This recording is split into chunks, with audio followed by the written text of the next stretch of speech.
The Board of Trustees of the Lamar Consolidated Independent School District is called to order at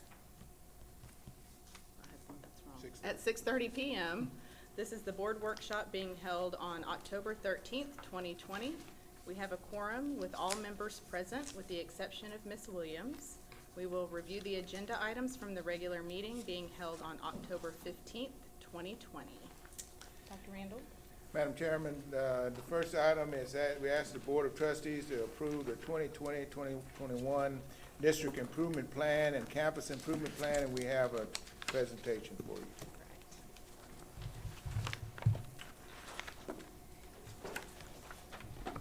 Good evening, everyone.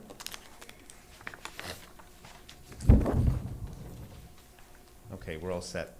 A quick review of the district improvement plan.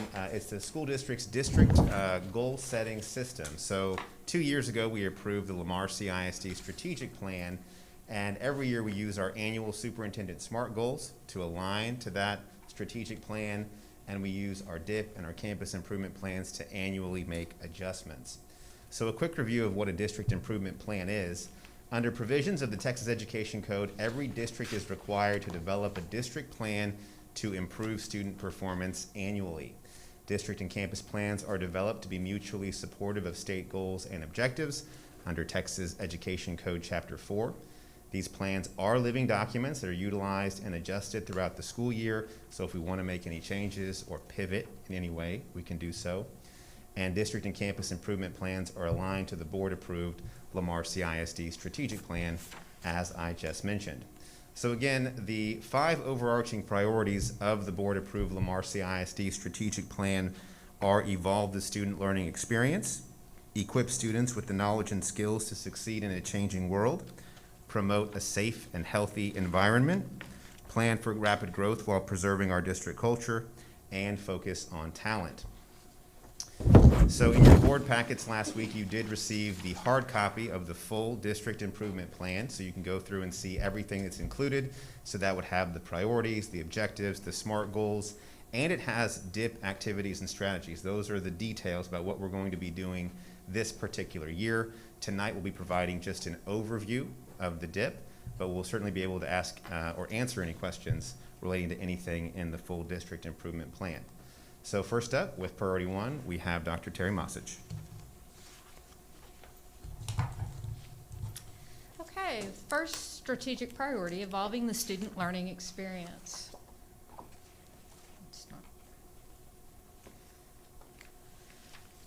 Sorry. As we look at in this particular SMART goal, from 1.1, ensuring access to engaging, rigorous, real-world learning opportunities and up-to-date technology. The SMART goal here is focused on professional development, high-quality professional development that will be implemented at a Tier 1 level, resulting in all of our campuses receiving an A and or B overall rating from their performance in August of 2021. 1.2 is equipping all parents and guardians with the tools to support student learning and growth. Many of you know and are aware that we did implement full-day pre-K throughout the district.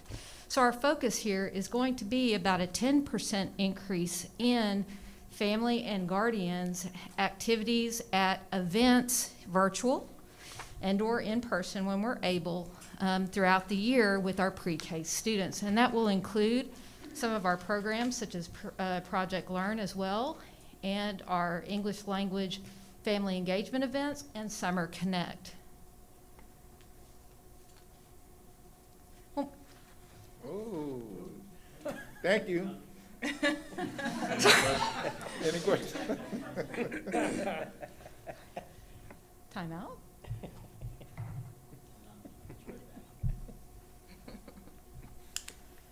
You may have to drive, David. We're at 1.3. Technology.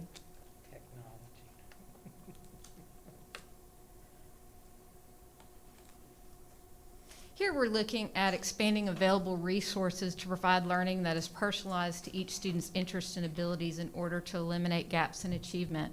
The focus of this particular SMART goal is highly effective professional learning communities. where teachers will work together, resulting in intervention opportunities, particularly for our special ed kids, and the reduction of special ed failures by 5% at the elementary and secondary level. Thank you. Some of the strategies we'll highlight here is providing professional development and self-paced modules in Canvas for individual teacher or team department use.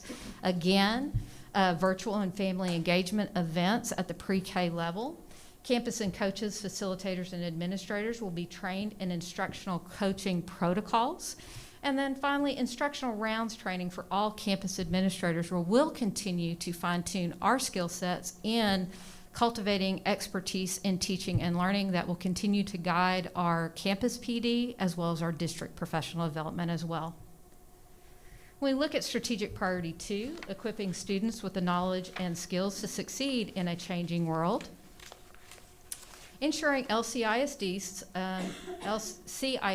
graduates have effective critical thinking, problem solving, and communication skills in order to be successful in professional and personal relationships. This particular SMART goal is also focused on high quality professional development with a primary focus on these strategies that are really the definition of rigor: close observation and analysis, evidence-based writing, higher order questioning, and academic conversations at the Tier 1 level. 2.2 is ensuring the curriculum equitably prepares students to achieve their preferred career aspirations by enhancing both rigorous career and technical education, CTE, and college preparatory programs. Again, we'll continue to cultivate that expertise in teaching and learning so students learn in deeper ways.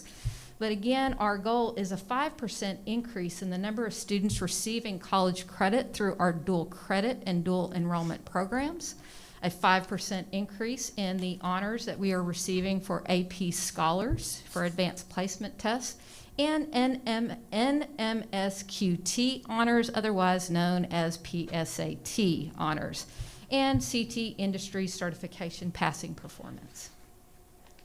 2.3, increasing students, families, and community members' awareness of and access to all available academic programs. The focus here is, with parent involvement and parent engagement, is on the training opportunities for School Link. And so many of you know that we implemented a new CCMR, College Readiness Program for grades 6 through 12.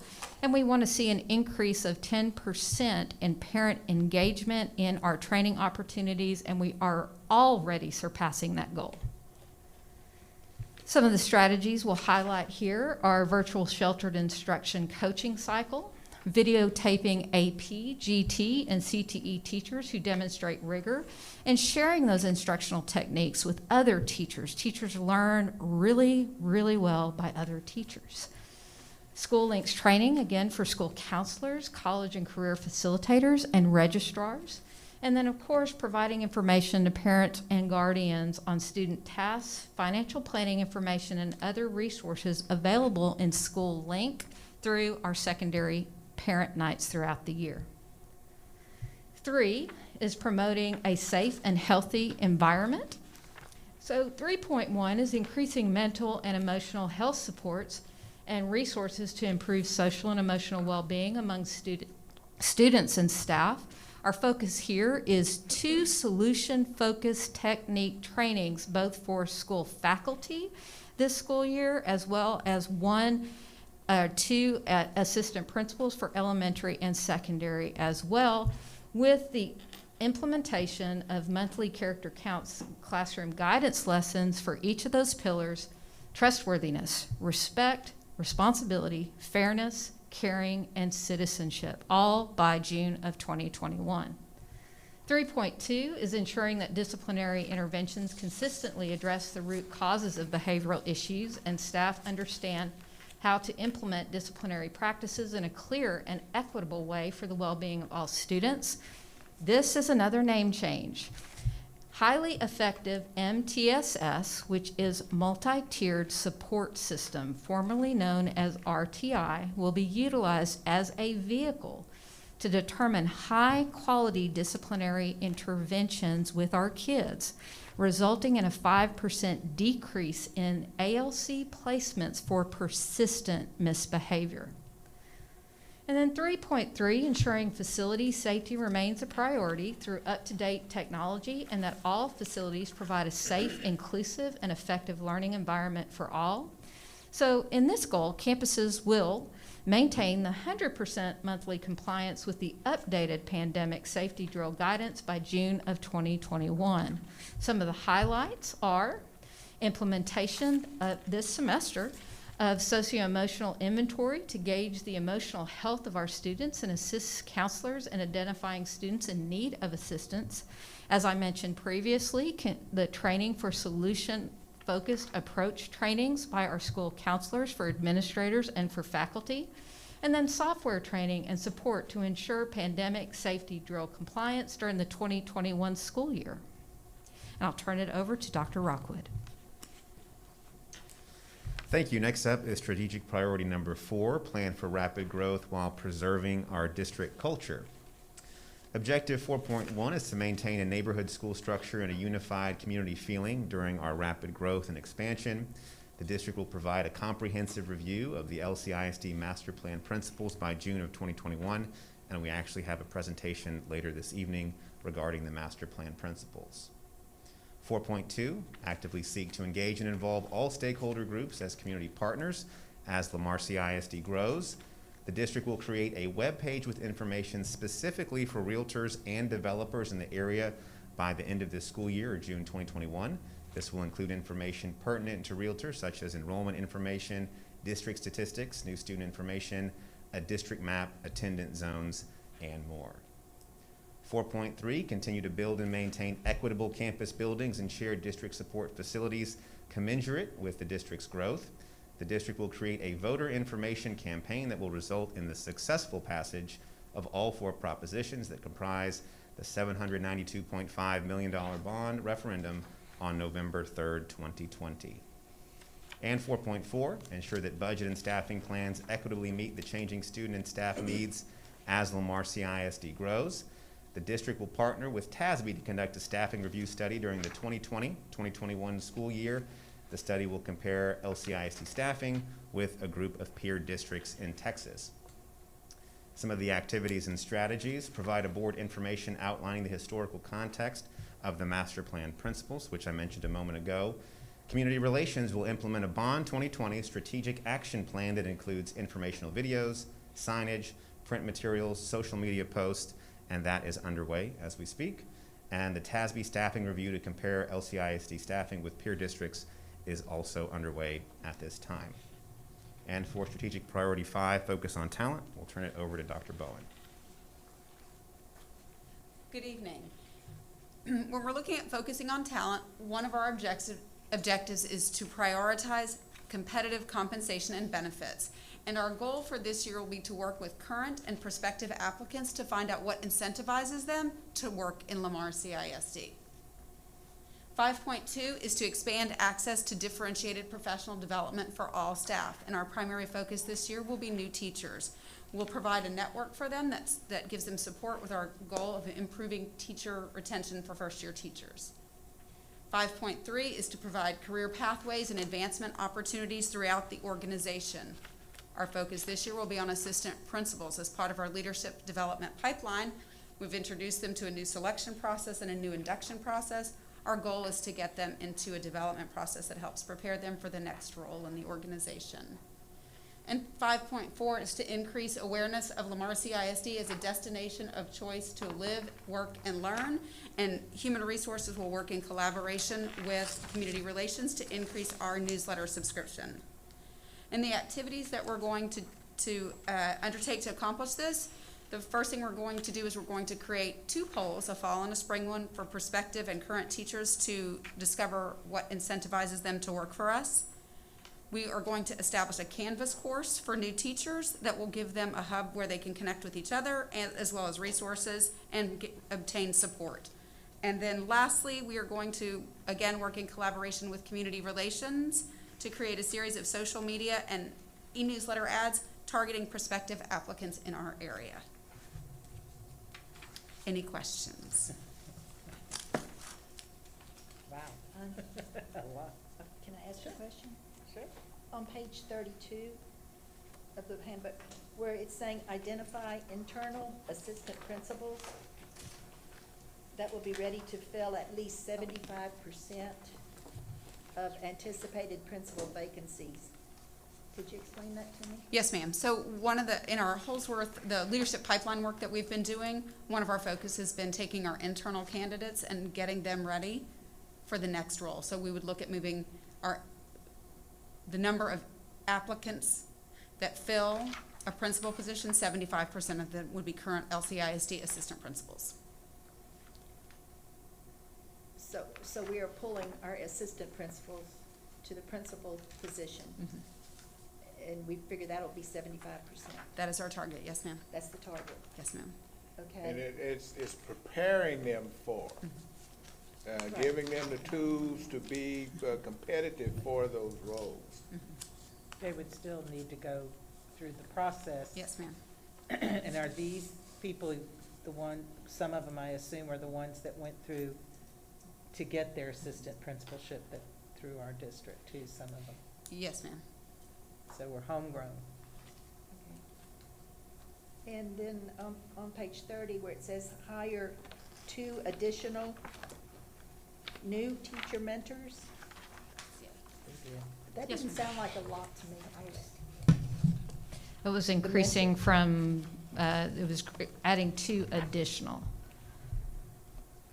Okay, that seemed like a small number to me, as fast as we're growing and the teachers we have. That will cover hiring 2? Explain the program. We We- probably have several. I don't want to quote a number because it will be incorrect. Okay. But we're increasing by 2 to serve our new teachers. And these are the mentors that go out, visit them, provide support and structure to them. So we're adding 2 units to our existing ones. And we And they- actually feel like that will address the increases that we're actually dealing with now. Okay, so you're all comfortable with that number? Yes, yes, Okay. absolutely, absolutely. Okay, we're okay. I have 2 easy ones, I think. Objective 2.2, instructional walk. What is an instructional walk? I think I know, but I just don't want to assume. One of the things to really clearly understand what is happening in the classroom is to be able to walk through there. And it's not necessarily, walks are not instructional walkthroughs from an evaluation system. What that is that particularly if you're looking at CTE and advanced placement and Dr. Maxwell's kind of division area, is that they go as a team into classrooms to look for patterns and trends that are happening within the classroom as far as the different teaching instructional strategies that are being utilized. And they're utilizing that to help plan professional development moving forward in all of those programs with AP teachers, with CTE teachers. It also helps with inter-rater reliability because they're going into, all of these folks are going into different campuses. And then when they come out, they're having the discussion about what they saw, which also helps for us to have some consistency across the board. The other one was, I saw it at least in 2 places when I was reading this, and it's about the print shop. It's on page 27. It says to, one of the 2 places that I noted, utilize existing staff and resources to Region 4 print shop and outside vendors for printing. We have our own print shop and a full staff there, so I'm just kind of curious about what kind of stuff goes outside. So when we go outside, for our internal print shop, people might think it's only posters, banners, flyers, but we actually print all of our benchmark assessments district-wide. And so for all of our elementary campuses or secondary campuses, as we look at the 6 and 9 week grading periods or throughout the year, we're printing off all the different assessments to ensure that we're meeting the expectations for state assessments. And so if there's an instance where, for example, what we typically would outsource would be the district newsletter. So we do a newsletter twice per year. We send that to Region 4. We could print that in-house, just the time it would take internally to print a newsletter for every single household in Lamar CISD would fill the system for a couple of weeks. And then there'd be a lot involved in terms of packaging it and preparing it. And so, you know, we've always liked to differentiate our communication strategy. Some folks still like to receive things in the mail versus all of our social media and videos and things. So some districts have moved away from that. We used to do 4, but we like to do 2 per year so that every household receives some print communication about what's happening in Lamar CISD. So that's an example of what we would typically push out, you know, for Region 4. That's all I have on the district part. I had a couple on the campus, if that's part of this discussion or another one. Yeah. Anybody else? I've got a couple. I didn't realize we could ask questions. I thought we were gonna wait till we were finished completely. Well, they're finished, Okay. with the presentation. On page, 23, I think it's covering, I have a question about counselors.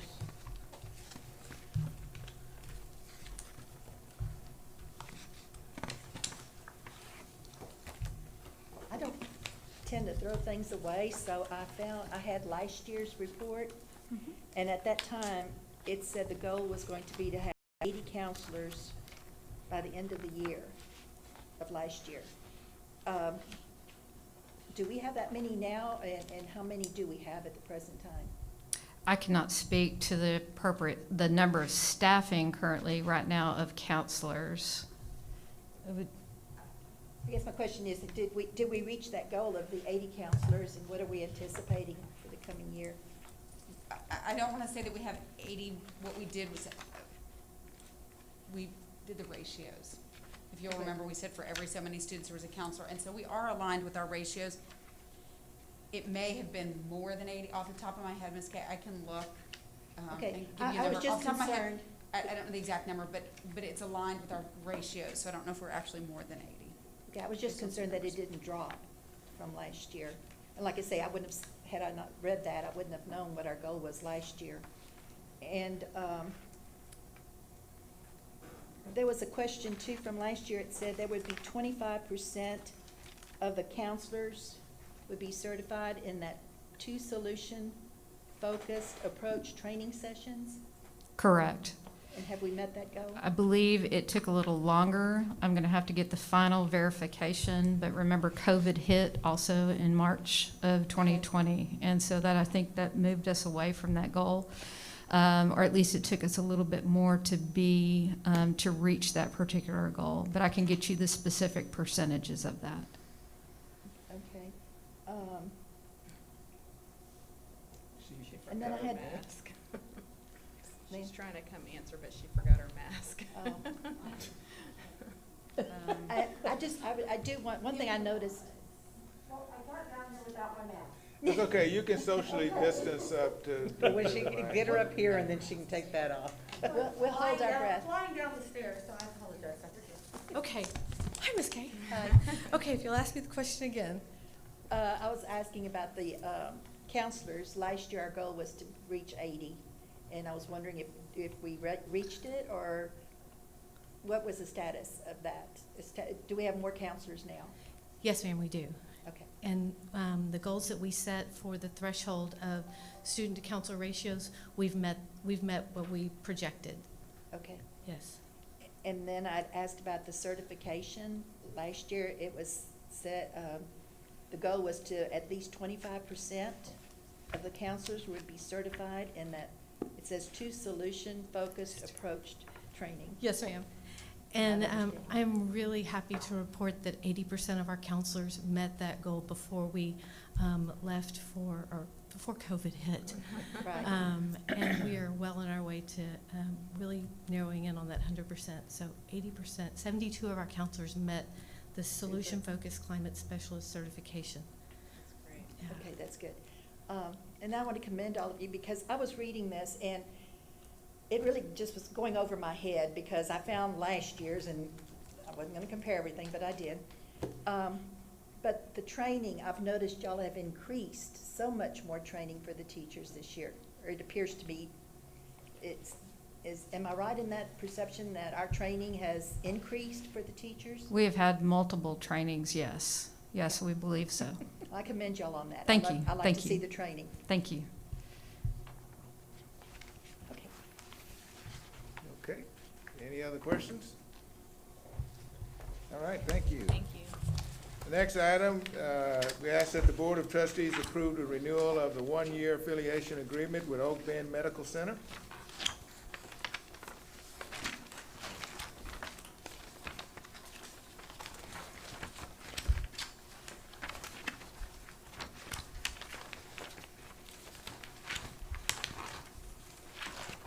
The next item, we ask that the Board of Trustees approve the service provider agreement with Avail Solutions and Lamar Consolidated Independent School District for crisis hotline services during the 2020-2021 school year.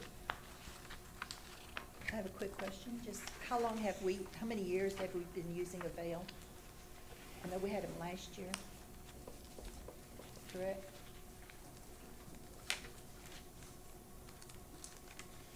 I believe at least a couple of years, but I want to make sure we're verifying that. Yeah, I will have to verify that, but I know we had it last year. I know we believe had the them year last before it year. too as well, so at least 3 years. And probably a silly question, but have you, do you know if they've seen any increase with COVID? We do, well, numbers from last year, we have the 1920 numbers, and we had approximately 24 students and one parent utilize the Hope Line. And so that is a slight increase from the previous year before that. And then we'd have to start looking at numbers for this year of students and or parents or adults utilizing the Hope Line as well. All right, thank you. Mm-hmm. The next item, we ask that the Board of Trustees approve modifying the guidelines for a UIL participation waiver in the 2020-2021 Secondary Student Handbook. Could that be a little bit explained? I'm trying to figure out what we're changed from and to, and, because I've heard of this before where if they're taking high advanced classes and they have one time a year they can, but I don't know what we're. Yes, so the TEA and UIL allows for students that are taking advanced classes to be exempt from the eligibility requirements to participate when they are not successful in a class, when they fail an advanced course within a grading period. So if they fail, they are exempted and they are still allowed to participate. The policy that we have, both the TEA, UIL, and the local policy that we have also allows them to waive an advanced course, so they are able to participate. However, in our handbook, the practice has always been that we put in a restriction to where they have to fail within a 60 and a 69 within that range in order for them to still be able to participate in this waiver process. And also they are only allowed to waive the course only once a year. So that is the revision that we're trying to make right now, because we're finding that that additional clause is affecting our students in order for them to continue to participate in advanced courses and still participate in UIL related activities. So that's why it's going to be anything lower than 70 and it doesn't have to be a specific number? Yes, ma'am. So that grade requirement is it's been taken off. But what about the one time a year? That has also been taken off. So we are literally going to align with what the district policy says and also what TEA says, meaning they don't have to have that grade requirement, but also they don't have to have that 1 year limitation. I'm sorry, one-time limitation during the year. But at some point, if a child continues to fail a certain class, that's another conversation. Yes, actually, before they are allowed to apply for this waiver, we have processes in place, procedures in place, to where they would have to meet with their principal and administrator to put an intervention plan in place. So it's not just that they could fill out a form and be eligible or receive the waiver. We put some procedures in place to allow them to have to put an intervention plan in place. What often happens is that the kids would choose not to take those more advanced Right. courses because they are trying to maintain eligibility. And what this does, it gives them an opportunity to take the challenging courses. Right. And in most cases, when they do fail, it's not a significant drop. But this would, they feel like will assist with kids making those decisions. And we're going to try to continue this moving forward, not just this year? Yes, Okay. that's the goal. So why put the policy in place in the handbook that doesn't already align? Why make the handbook stricter than the board policy Well, in the first place? yes, so at some point, back when we had put in the policy to ensure that, students were still being held to a very, very high standard and that there was that grade requirement in there to where they are only able to be eligible between the grade of 60 and 69. However, as things begin to unfold and we're seeing the benefit of pre-AP and advanced coursework, being able to build that pipeline, especially with our student athletes that are participating in activities that will keep them in school till very late, and then having to still go home and work on pre-AP work, we're finding that restriction of their grade, especially at the high school level where they have a timeline to when they could drop a course if it's too challenging. So our students are having to choose, do I want to participate in an athletic activity or find an activity that is UIL related if I'm still trying to take an advanced coursework? So it's creating them having to decide, and it's hurting the pre-AP and AP pipeline. So that is why, we decided to take that. Could it be said that we are, for the sake of sports, lowering the academic standards? No, I will not say that. For the most part, a lot of our students that are actually not successful, that are struggling, that are athletes, usually will fall within that 60 to 69. However, within the first 6 weeks, if you will, that students are still trying to adjust to the heavy, rigorous coursework of having to take pre-AP or an AP class for the very first time. They need some time to adjust to that rigorous level of work. What this does is that while they are trying to adjust, they are still able to apply for the waiver so that they have pretty much a safeguard to continue to struggle through the course as they develop to the ability to work at that level. And this is only for 1 year. Is that what this is being asked? We're asked. We're making waiving the it recommendation for this to modify it in this current student student handbook.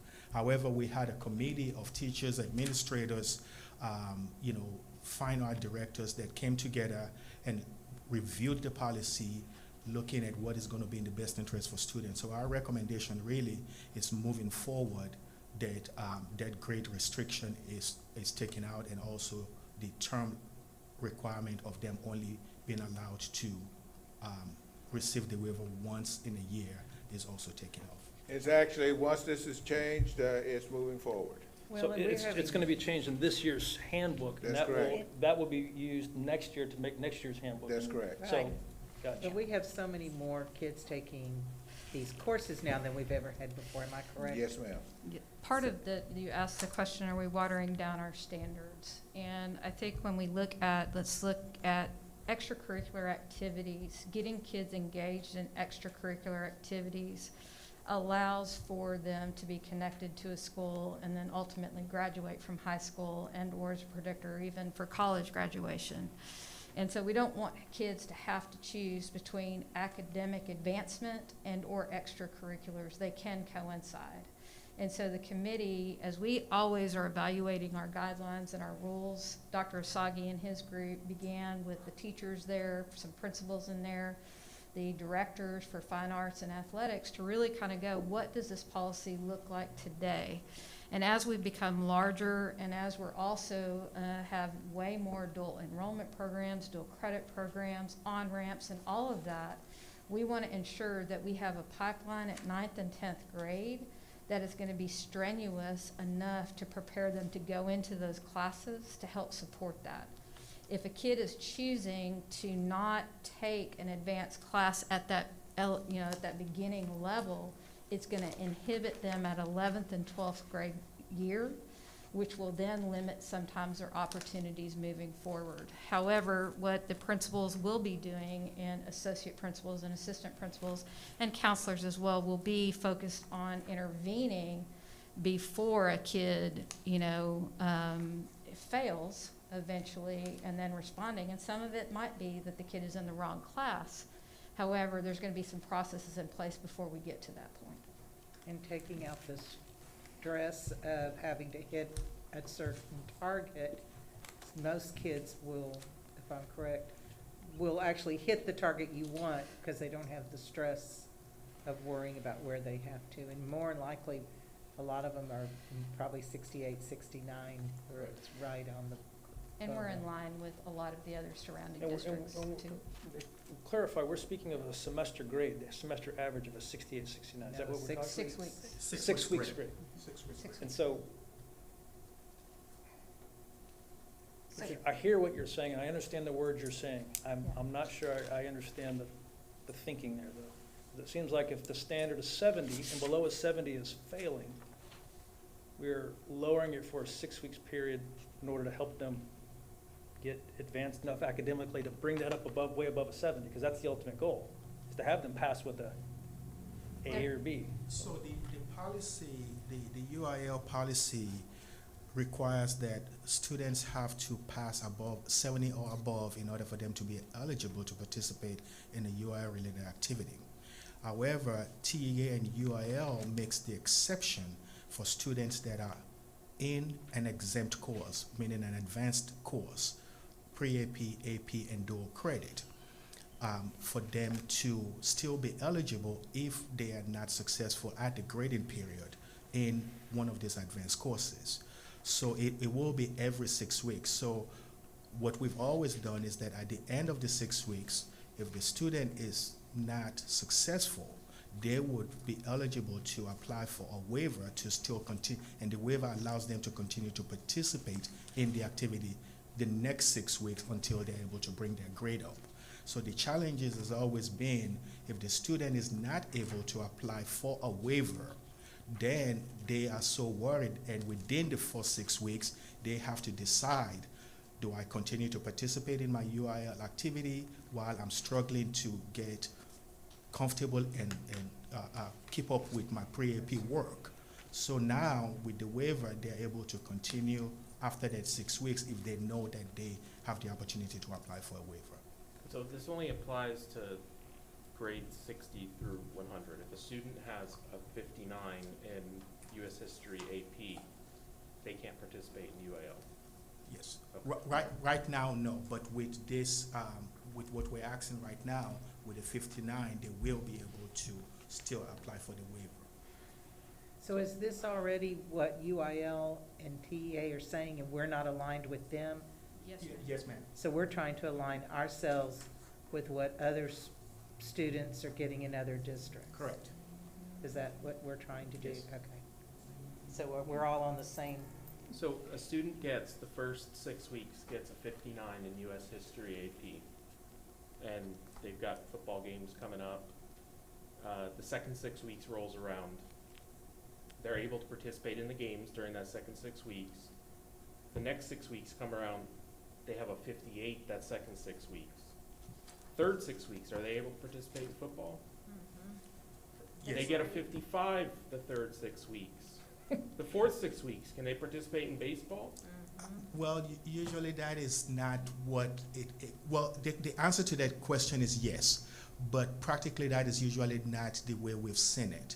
Most of the struggles happen for our students, especially a lot of our first generation students that are taking advanced courses for the very first time. The struggle usually would happen within the very first 6 weeks when they are getting, accustomed to taking that level of courses. No, I understand that, and I my fear is that this remedy is not tailored to the problem that we have, in that the first 6 weeks, the students are having some trouble, getting accommodated to the higher level rigor. And then the second 6 weeks, they're concerned, do I get out or do I go to another class? My concern is because of how broad this is, if I were a football player, baseball player, basketball, I'm gonna take all AP classes, because there's no way that I could fail all of them and I get to participate, right? but you wouldn't receive credit. You still would fail. But and I'd you never would have to receive worry about pass to play. Correct. That is absolutely correct. No, we're I also think that when we look at that, you're correct on that. What we do find is that because kids do not want to get behind on credits.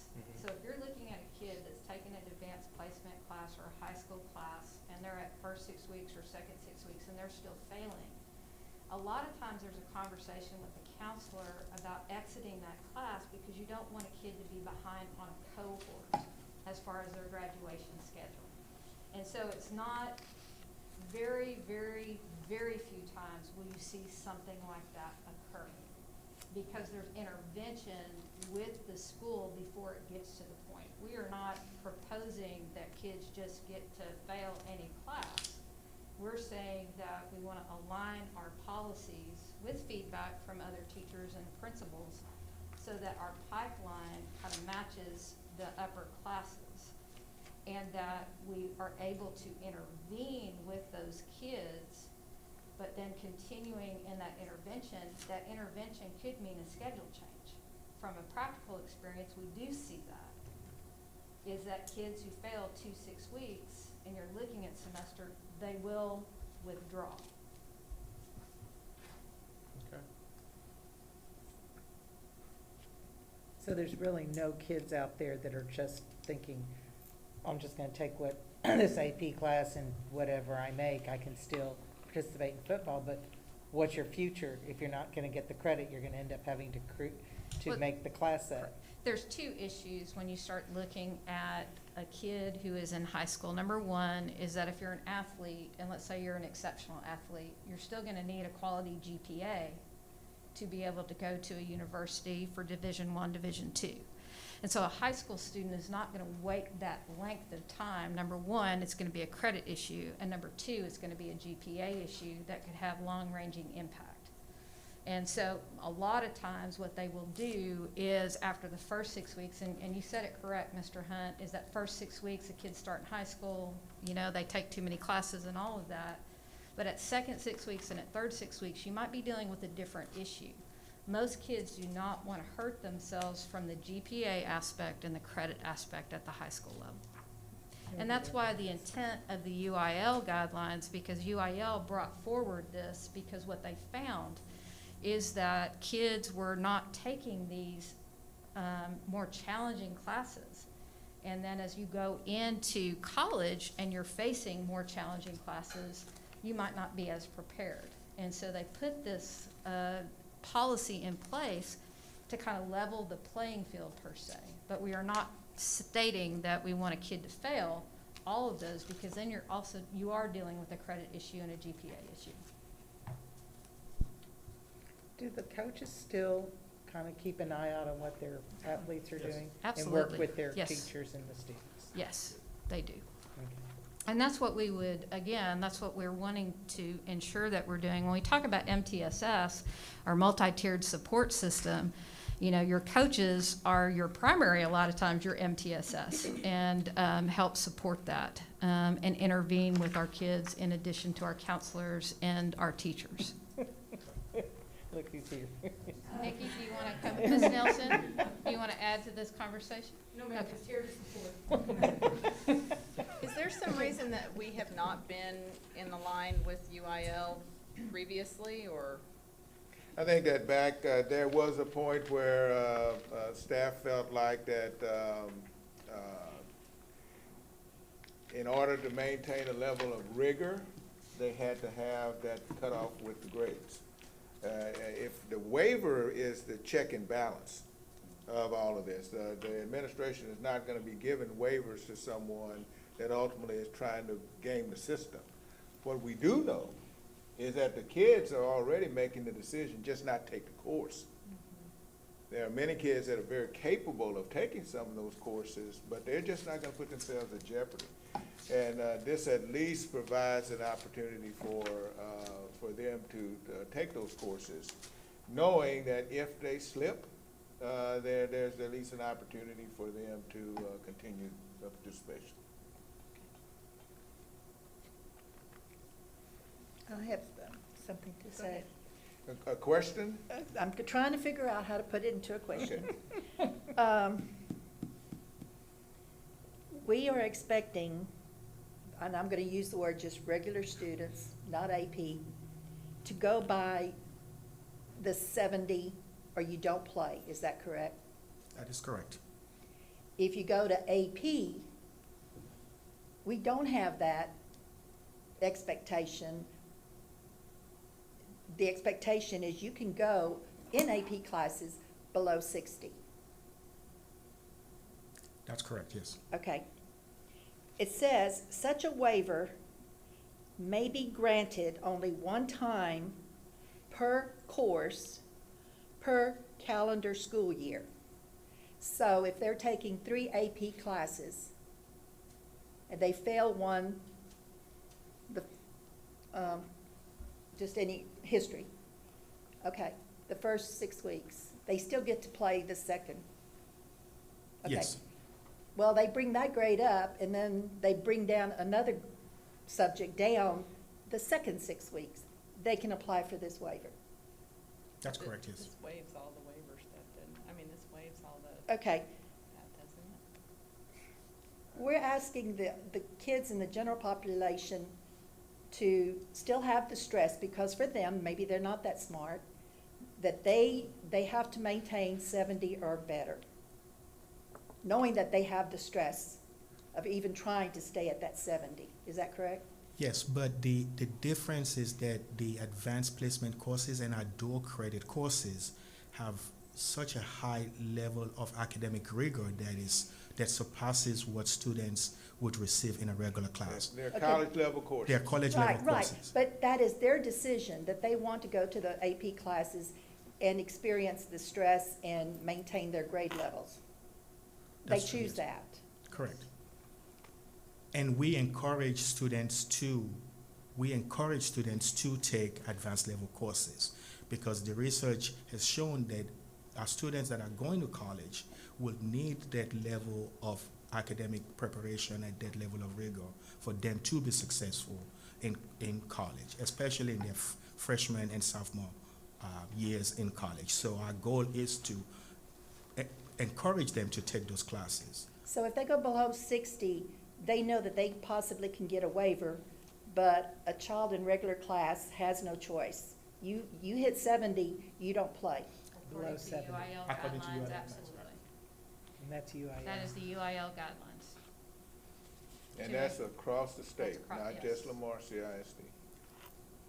But if we grant this waiver, So all Can- we're trying to Can't bring it do, into our if question. I'm Can we- correct, is align ourselves with what is going on in all the other districts of UIL and, and TEA. So that's all we're trying to do. Correct. And both groups of students Ms. Kaminsky, both groups of students still will have academic intervention, like Dr. Massage was explaining with the MTSS. They still, but if they're in a regular class and they fail, or if they are in an advanced course and they fail, regardless of their grade, they will still receive academic intervention the next 6 weeks to bring their grade up or to get them caught up academically. I understand that part, but my confusion is that the AP student has something to fall back on. If they fail, they can still play. Do we still have progress reports halfway through the 6 Yes. weeks? Yes. Yes, ma'am. So at that point, if a child shows that there's possible of failing, are there interventions at that time too in this? Correct. Yes. Okay. So they're just not out there doing whatever they want to for the whole 6 weeks? Okay. And that's across the board, that's whatever? Yes, both regular, for regular classes. Any and UIL any student. UIL student, yes. It might be helpful if you all would check to see how many waivers we had last year, because we're making this assumption that there's so many kids that are gaming the system. Yeah, and I don't When see- really and truly, that's not what is happening, at least from the observation. So it may be good Okay. if we had 500 waivers issued last year, that would tell you something. If we had 20 issued last year, that might be at least Right, helpful. but if we with, change it though, and that encourages more kids to take the AP courses who are currently not taking it though, it could skew the numbers compared to last year. You'd have a more incentive, it's not the right word, all I can think of at the moment, to take the AP course. And then you Which might is get in a what we want. situation where a bunch of kids are like, wait a minute, maybe this is a little harder than I thought, I need that waiver all of a sudden. So it might not be an apples to apples comparison. Yeah, but I would venture to say that that's not the reality. Again, I have to go, I always like to go back and double check. Sure. But, because this is really not, what we're trying to do through all of our work. We've got more and more kids taking AP courses, the college level courses. Right. And and one of those strategies is to sit down with kids and talk to them about why you should be taking AP courses. And then a kid says, well, but I'm not going to do that because that could possibly impact my eligibility. And they don't take the course. So they are making that choice. But what we find is that many of the kids, once they get into the courses, they really are capable of taking care of those what's in those courses. And so our goal is to try to encourage more and more kids to get into those programs. But this is aligning with all of the surrounding school districts as well as with UIL. But we're still I doing just, the, and I'm gonna make my grandson is playing, and there's no way that my daughter will allow him to get to that 60 or 69 in his AP classes.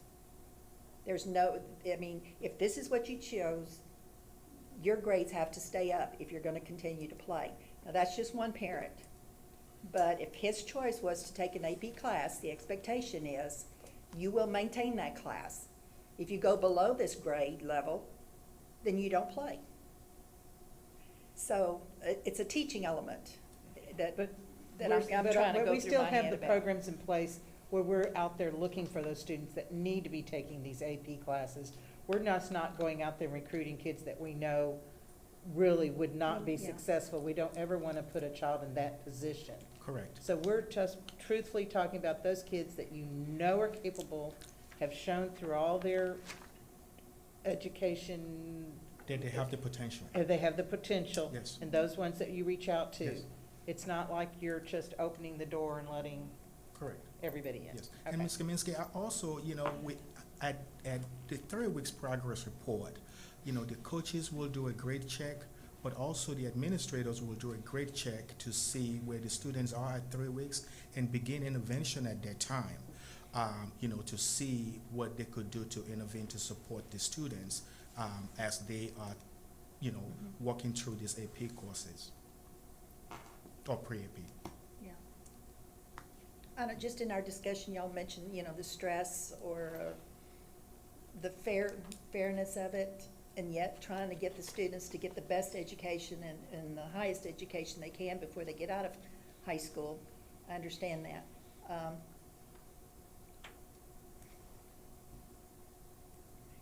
What's good for the goose is good for the gander type thing. Because the alternative would I be, think that Is that Thursday where- night will be the time that I won't say it. To that's right. discuss. Thank I don't you. want to say that. Thank you. The next item, we ask that the Board of Trustees approve modifications to the guidelines for semester exam exemptions and remove the attendance requirement in board policy for the 2020-2021 school year. I think that most of the board members, that we had, and if you only missed a certain number of days, then you would be exempt from taking your final exams. What this does is, during COVID, we don't want to encourage them to be coming and bringing that illness and everything to school. And so what this is doing is asking that we take and remove that policy for this school year. But only for COVID-19 related illness? Yes, ma'am.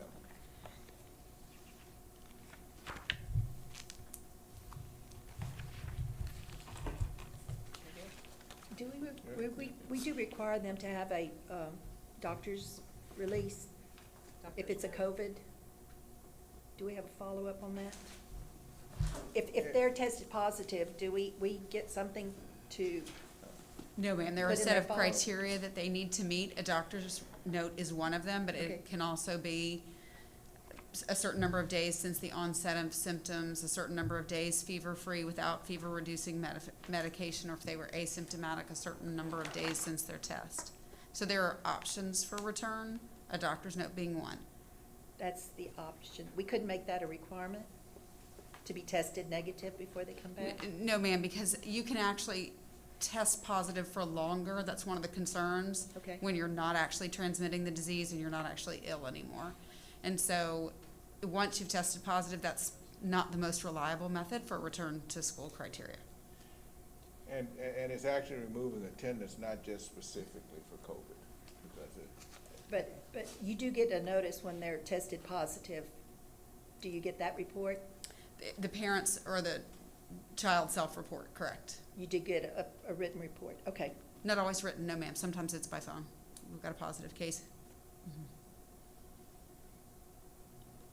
This is for illness from anything, not just, Yes, yes. okay. I read that wrong. Yeah, Okay. That's what I wanted. Yeah. Okay. Next item is, to ask the Board of Trustees to ratify the quarterly investment reports.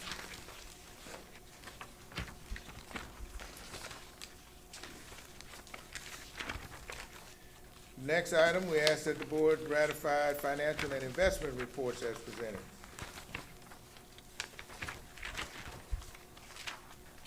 The next item, we ask that the Board consider approval of budget amendment request. Can I just ask a, Yes, can I ask a ma'am. question? Sure. I have to do it.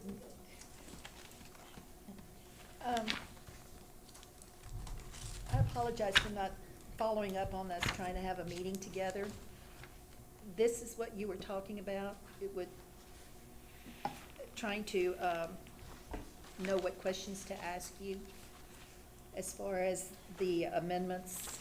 Now, I think I understand a lot of this, but on page 65,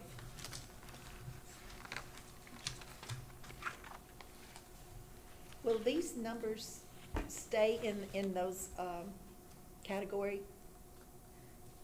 I'm not The sure, that. Classroom instruction, 199 for 330,000? I'm not sure that I understand your question, but these are all of our annual carry-forward amendments. Carry forward? Carry-forward amendments. We have certain types of business that is incomplete at the date of our fiscal year end, which is August 31st. And certain items are accrued or posted back to the, for instance, 1920 school year. And other things have to be carried forward to the current year, the 2020-21 year. Because the items will be finalized in this fiscal year, so that for accounting reasons, they have to be posted in this year. So if there's purchase orders or other things pending like that, we have to carry it forward, plus the funds that were available at the time to cover it. So for instance, we had amended the budget last year for portable building moves and classroom startup within those portables. Not all that funding was used, and they were still purchasing things for those portables. So that particular amendment is for those items. So I believe your first question was whether the funds would stay in Function 11, which is instruction.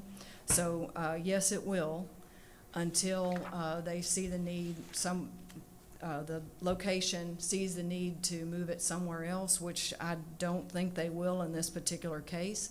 But if they did need to use it in a different function, it would have to come back before the board, because the board adopts the budget at the function level.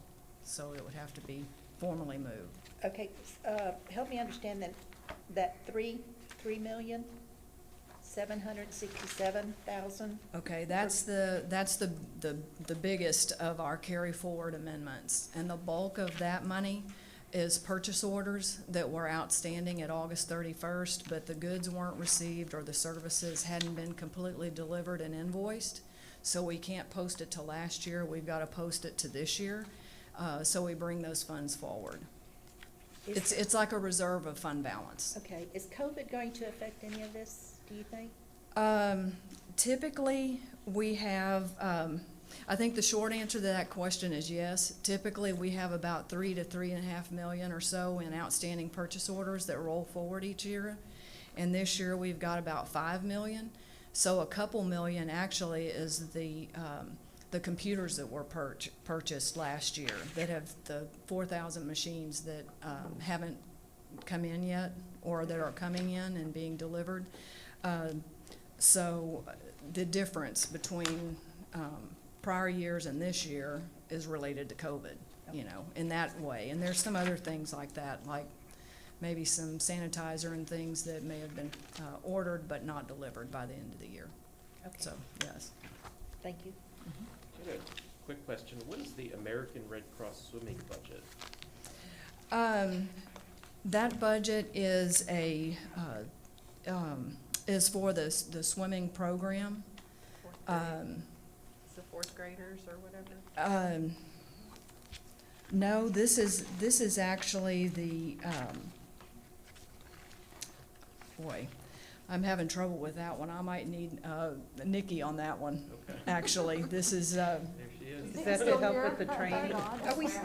Do we still have our swimming program this year? Yes, ma'am, we do. We're offering it both face-to-face as well as virtual. For those fourth grade students who choose to be doing virtual instruction right now, we're offering virtual swimming online.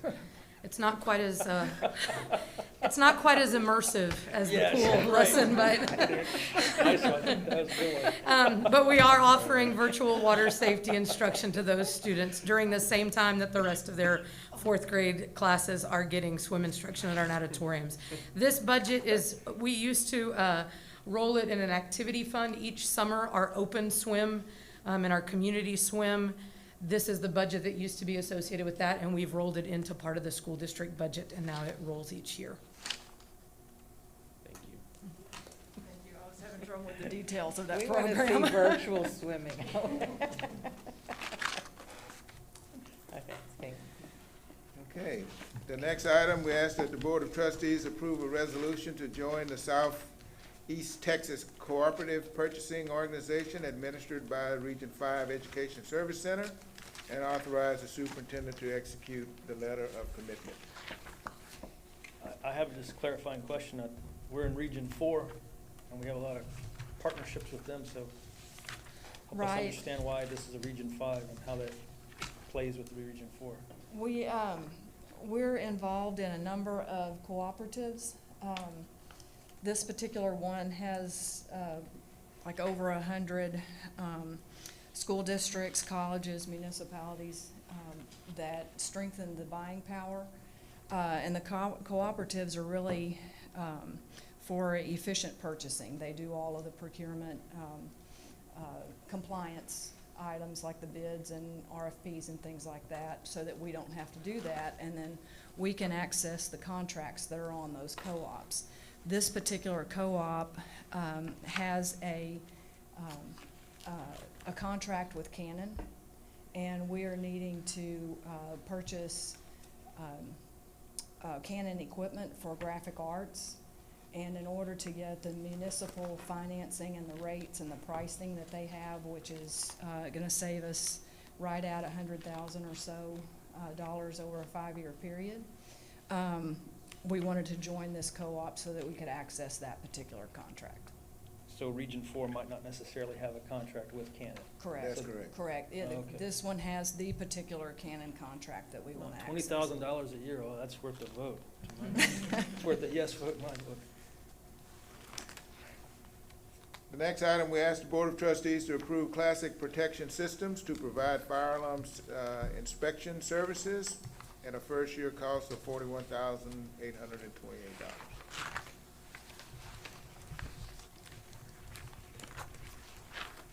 The next item, we ask the Board of Trustees to approve an agreement between the Lamar Consolidated Independent School District and MSB Consulting Group for the administration of the SHARS and MAC programs within the district and allow the superintendent to execute the agreement.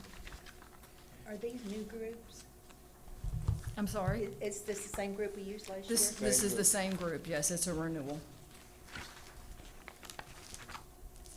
Could you list a few of the things that the district is reimbursed from Medicaid? Is it Medicaid? Yeah. It's Medicaid. Medicaid. What are some of the things that happen in Lamar that Medicaid would reimburse us for? These are all students that qualify for Medicaid, and we provide nursing and various different services to those students that are Medicaid-eligible costs. Most of this is provided within special ed, and so I'm not sure if Ms. Mathis is here or not, but she could give you detailed I don't want the information on the details. types of services, but it's medical-related services. Thank you. The next item, we ask the board to approve the attached resolution proclaiming November 16th through 20 as Parent Involvement Week in Lamar Consolidated Independent School District. Now, believe it or not, I do have a question on that. Because of COVID, how are we gonna promote parent volunteerism and involvement with COVID going on when we have very limited access to our buildings? So just parent and, Virtual parent engagement, we've got a volunteering. lot, let me tell you, there is a lot of parent engagement that is happening with Zoom.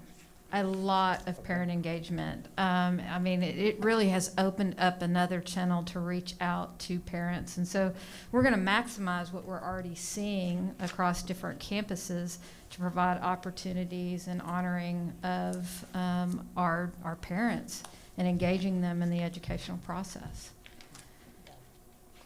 Now, volunteers, we're looking at making some revisions in regard to set different volunteers and how we can do that to and ensure the safety of them and our students as well, with no student interaction, such as copies and those types of things.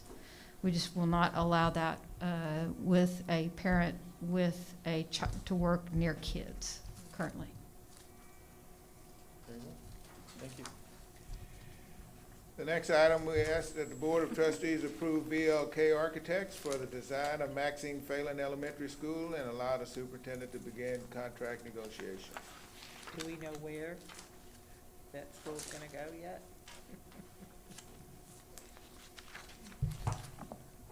Well, Ms. Danziger, we do have land in the veranda, and in order to the demographic reports to get to an opening of 2022, that's where we would do it.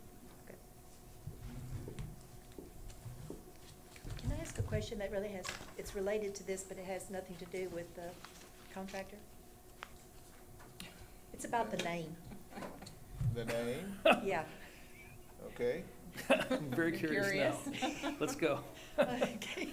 Y'all voted on it. Yeah, no, I admire Maxine, but she's a female, and why didn't we say her maiden name in this? Because that family was here for a long time, too. That's how it was submitted, though, wasn't it? That's correct. That's how it was That's It submitted. would have to be submitted with her That's what we- maiden name also? That's what we voted on. Being a female, two names?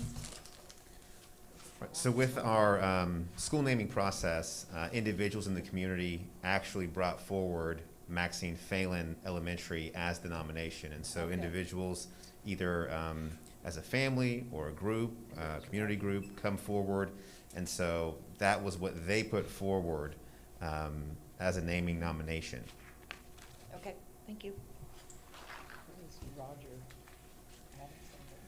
The next item, we ask the Board of Trustees to approve the memorandum of agreement from the state of Texas and offer for an additional right-of-way for the FM 723 improvements in the amount of $650,435 and allow the board president to execute the agreement.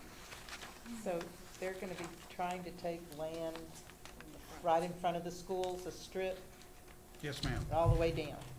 All the way across the front of the school, yes, ma'am. And- The last agenda item, Oh, I'm sorry. photo is outlined in red, the exact area that is being looked at. It's And did they had a- 3.372 acres. Yeah, and do they have a date of when they're gonna start that?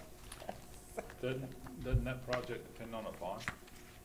Yeah, Being voted on? what they're in right No. now is land Something acquisition bond. process, and so Okay. they're going down That's the a whole TxDOT strip. road, so it It doesn't is. have anything to do with our bond, the county bond. The county bond. It is a state of Texas. This is Right. I TxDOT, thought there was Yes, ma'am. something that and was they can come and Not that I'm take. involved. Where are you? Well, the clarification is they're purchasing, this is an agreement to purchase, they're not taking it. They're not, So I know. We're agreeing to sell it to them at the Premium Yeah. price. But if- It's a good price. Yeah, it is. It says in here that, I think it's the Briscoe Junior High, monument sign's gonna be part of that, and I guess they would remove that. Is the district gonna rebuild that? That's the thought, yes, sir. That's what we were planning on doing. We'll have to just move it out, a different location. Because usually those signs are purchased by like the PTO. PTOs, PTAs, right? But because we're doing this and we'll have some money, we're gonna rebuild it instead of making the PTO. Correct. Yes. And the next agenda item kind of talks about that as well with the Briscoe sign. And then the funds that we would receive, $650,210, where do those funds go? That's my next question. To the general fund. It depends on, what was how the land was purchased. If these are funds coming back for the sale of land that was purchased with bond funds, then it'll go back into the bond fund. If not, it'll go to the general fund. I think this particular land was split funded, so we'll have to go back in the records and see, if there's an allocation that's necessary. Why do I see a traffic nightmare? And when is the construction anticipated? The research that I've done on it, I could not find a schedule that has been printed for this project. It does tie into the project that's going on right now, just in front of the river bridge, in Rosenberg. So all that ties together, but they do not have a schedule. for Do you this know if they're going to do construction on this entire, like, have there been discussions about, because this is 1, 2, 3, 4 of the entrances into the complex. From Rosenberg all the way to eventually the West Park. Goes all the way to 1093. But I Is mean, that are they which- gonna do construction on all 4 of these entrances all at the same time? And Well, how is that gonna impact our Normally, traffic? TxDOT will work with us, similar to how they did with George Ranch High School, and they will always have our driveways open. If they need to close them for any reason, they'll work with us if they do it over either a holiday break or a weekend type of work. Okay. Then one last question I had was on page 85, and it explains, it gives a detail of the property, but then it says Exhibit A. Is this picture Exhibit A, or is there a separate Exhibit A that gives like the meets and bounds? Like Exhibit A is the meets and bounds, yes, sir. Thank you. And the next item is somewhat associated. We ask the Board of Trustees to approve the possession and use agreement for transportation purposes with additional payment of independent consideration for the FM 723 improvements in the amount of $25,000 from the state of Texas, and allow the Board President to execute the agreement.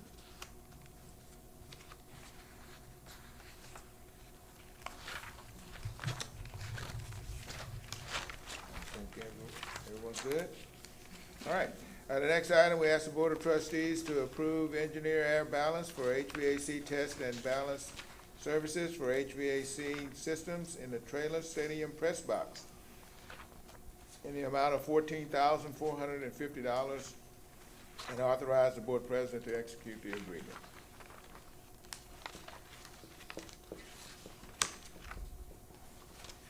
The next item, we ask that the Board of Trustees approve the deductive change order number 1 in the amount of $958.99 and final payment of $97,002.05 to Millennial Project Solutions Incorporated for the carpet replacement at Foster High, Briscoe, Jane Long, Jackson, and Pink elementary schools.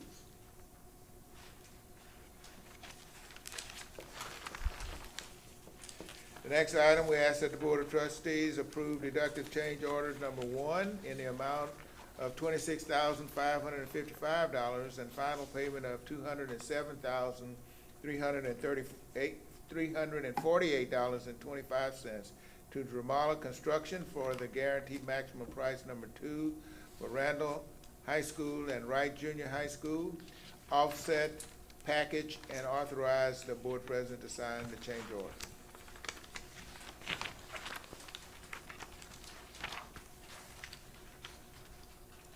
The next item, we ask the Board of Trustees to approve the appraisers who have recently become certified or are new to Lamar CISD. The next item, we ask the Board of Trustees to approve the purchase of interactive flat panels, televisions, installation hardware and services, and electrical work in the amount of $877,707.46. Some questions on that. Could you explain just what we're replacing, and what we're replacing it with? Because if it's at George Ranch, I mean, they couldn't be older than maybe 10 years old. Have they reached their end of life and we're replacing them? And Yes, sir, they have. The smart panels with the projector and then the panel, the projectors die or the panels eventually die as well. The touch sensors and things like that go bad. And we're in that ballpark of 8-9 years when they go bad. And so George Ranch and Wertheimer coming up, we're part of an 8-year plan that we mapped out in the 14 bond, 17 bond, and actually continuing on into the 2020 bond. is the useful life of the ones that we're replacing them with about the same, like 8 or 9 years? I'm sorry, say that again, please? Like the useful life of the new ones, are they still only gonna last about 8, 9, 10 years? Or They will this should last last a little bit longer. So the difference is instead of a projector and a board, it's like a big TV now. So it's that's why we call them a panel instead of a board. So the expectation is about the same. We don't know, we haven't seen it long-term enough yet to know that that's true, but that's the expectation. Thank you. Next item, we ask the board to approve the purchase of computer laptop carts and services from Dell not to exceed $450,000. I had another question on this one, sorry. $450,000 just seems like a lot to spend on laptop carts. Can you explain how many we're purchasing, how much each unit is? Yes, sir. So each card is about $2,800, depending on there's some service work in there, putting them together, putting the cords and things like that. A card is $2,510 with an estimation of about $200 to $300 in service work on that. So if we spent all $450,000 on carts, it'd be about 160 carts. Each cart holds 30 units, 30 laptops. And that's how many carts we need for the 4,000 computers that we just purchased? So the 4,000 we've purchased and the 4,000 that are still coming in, right now don't have long-term homes, so to speak. On a campus, the laptops need to be stored in carts so they can be receive updates over the network and charging and everything like that. So in this 2017 bond is exactly $450,000 dedicated to laptop carts. And it hadn't been spent yet. We have to plan ahead in case Dell makes new laptops that don't fit into our existing carts. So that's why we planned that. We still have that money to use specifically for carts. And luckily enough, we haven't had to do as much retrofitting of carts as we thought we might have to back in 2017 that we had a plan for. So the $450,000 will not house all 8,000 laptops, but it'll hold, it's 160 carts. So times 30, so that's 48,000, I'm sorry, 4,800 laptops. So there's 30 in each cart. Yes, sir. Yeah. So it'll hold about 4,800 if we spent that whole 450,000. The reason it's not an exact quote and an exact amount is because we need some now, but we don't want to spend it all on that before we need it. So we're kind of planning that out into the future. So when the next shipment of the 4,000 computers comes in, will we need to buy more parts? Potentially, yes. But the long-term plan past COVID and past virtual learning hasn't been decided exactly where those first 4,000 or the next 4,000 will go well into the future. So we'll need carts as laptops come back in, as we receive more that we've purchased, or as virtual students return to face-to-face instruction. We'll need carts in the short term for that. Well, we'll need those long term, but we'll need them sooner for those. How many computers will we have, when that extra 4,000 comes in, how many computers will we have district-wide, laptops? Student laptops will be in the ballpark of 22,000 off the top of my head. I could give you a more accurate number if you want. But we were in the ballpark of about 14,000 plus the 8,000, about 22,000 student laptops. Okay. So we're approaching almost a 1-to-1 ratio of computers to students. We get 22,000 computers, 36,000 students. Well, We're getting up there. we're getting 8,000 is certainly getting us closer. Yes, sir. Do districts that have that 1-to-1, do they have the costs associated? Do they still have to have laptop carts and all of that expense? No, they don't, because they're not stored. They do have other expenses because most batteries will not last a whole day, so they have to add to some of their infrastructure so that students can charge in the cafeteria or the library or in classrooms and things like that. But they traditionally will not store those in carts because those are going home with the student each day. Okay, thank you.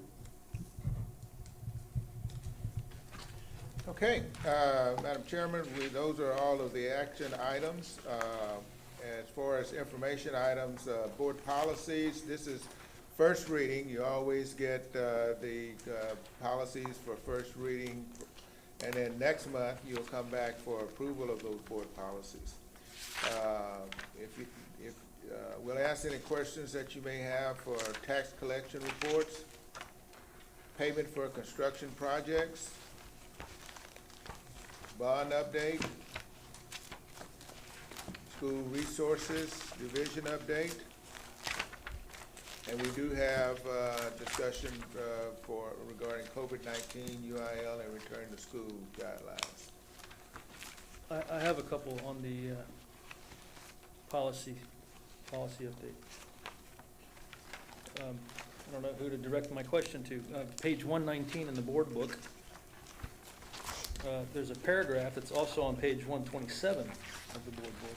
And I'd like to say, for the people who are not looking at this, most of these are legal policies that we have no control over. We have control over the local policies. And to my surprise, I learned last year, my first year on the board, that TASB writes our local policies instead of the board. Still don't understand that. But there's a paragraph towards the end of that page, page 119 in the board book. It's in bold. If the board wishes to instead use the clear and convincing evidence standard, which is a higher standard of evidence, please contact the district's policy consultant. I was hoping somebody could help us understand what that is exactly. What part of it? What's the higher standard? What are the two standards we're discussing? The preponderance of evidence or the clear and convincing evidence. And the preponderance is the one that we typically use because the clear and convincing requires more. And so attorneys have recommended that we use the preponderance of evidence for the purposes of the school district. And not a higher standard. Preponderance of evidence.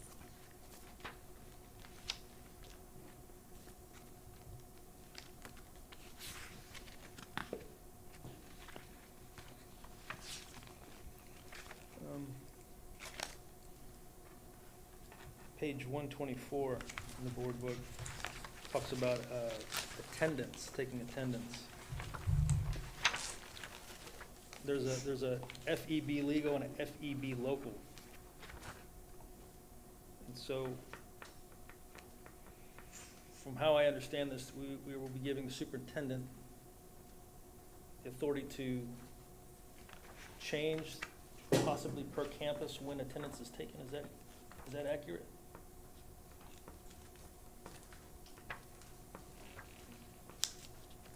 Can you repeat which one you were mentioning, Mr. Welch? FEB legal and FEB local. Okay. I believe when you look at the explanatory notes, that the district had a choice to place attendance check only on 2 different areas. And with the policy shift, the superintendent is provided, it was like 1st and 5th. Right. And now it is opening up that to where the superintendent and/or designee has the opportunity, or the superintendent can choose the time besides those 2. So we are funded from the state based on attendance. Yes, sir. So across all of our campuses district-wide, are all the elementaries, all the middle schools, are they all on the same, they all use the same policies or periods of the day or to take that attendance, or is it Second variable? period is traditionally the period where attendance is taken, but remember also with COVID and virtual instruction that we have asynchronous learning, and so a kid can be absent from school, but if they complete their work by 11:59 that evening, then they are able to be marked present after the fact. And so this year, attendance is a little bit different, but traditionally, what you would have is second period is where you would choose your ADA, your average daily attendance. And then, of course, high school classes are each period, and we do that in secondary as well. But at the high school level, you have to be present 90% of the time in every class to garner credit. And so there's a difference with attendance counting for ADA purposes and then for credit purposes. But it is consistent across the district? Is it Yes. consistent across the Yes, sir.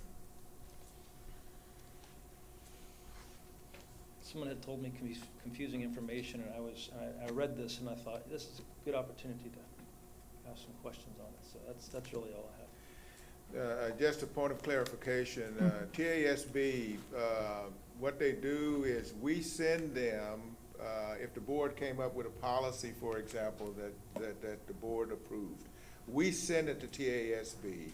They use their legal system to structure it, and then they send it back to us, and that's when you approve it. So they aren't actually making our policies. We're making our policies. They are, though, putting it in the format and legal procedures. They have to align it with the legal. That's right.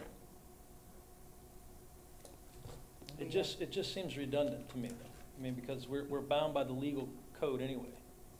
Or what we call in the parentheses, the legal, we're bound by that anyway. The local is just on top of that, or maybe clarifying for a specific situation in our district, but that's what has confused me in the past. It's one of those things that I personally enjoy outsourcing, where they are taking the legal, they're taking what local is recommending, they are massaging it to make sure that it meets with the legal requirements, and so we don't have our attorneys doing that.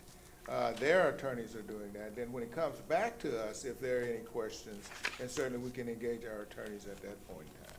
Dr. Randall, do you remember any time in the recent past that any local policy has originated with the board itself as opposed to the administration? Oh, good Lord. I think we did, when we changed some policies about when school board members run for office and how much someone can donate to our campaigns. I think that was with Mr. Steenbergen, and we formulated it, gave it to TASB, and they came back with how it should be written. That's an example. We've had some on the instructional side of the house with some of the requirements, but to be, I'm gonna have to go and start filling them up. Don't spend any time on that. But yes, we have had those types of policies come from the local level. And then we send it to them, and then it comes back in an update. Gotcha. And that just means that we're all in alignment, so we don't get out of pocket with what we need to be doing. Okay, COVID. Wow, is that an interesting note? Good evening.